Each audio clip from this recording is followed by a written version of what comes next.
ज्या विद्यार्थ्याला जातीमुळे वर्गाच्या बाहेर बसावं लागलं, आज त्याच विद्यार्थ्याचा शाळेतील प्रवेश दिवस विद्यार्थी दिवस म्हणून साजरा करतात.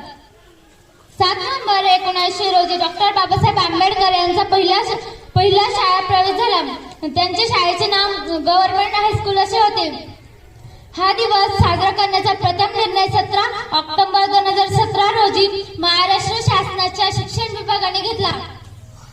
डॉक्टर बाबासाहेब आंबेडकरांच्या जीवनात शिक्षणामुळे क्रांती घडली. त्यांनी ज्ञानाच्या जोरावरच भारतीय समाजात क्रांती घडवली. जगात गौरव होत असलेल्या भारतीय राज्यघटनेचे शिल्पकार ते ठरले. अन्याय करणाऱ्यापेक्षा अन्याय सहन करणारा मोठा गुन्हेगार असतो असं डॉक्टर बाबासाहेब आंबेडकर म्हणतात. तुम्ही वाघासारखे बना म्हणजे तुमच्या वाट्याला कोणीही जाणार नाही. तुम्ही वाघ बनून जगा असं डॉक्टर बाबासाहेब आंबेडकर म्हणतात. अरे 1000 वर्ष शहीद जगण्यापेक्षा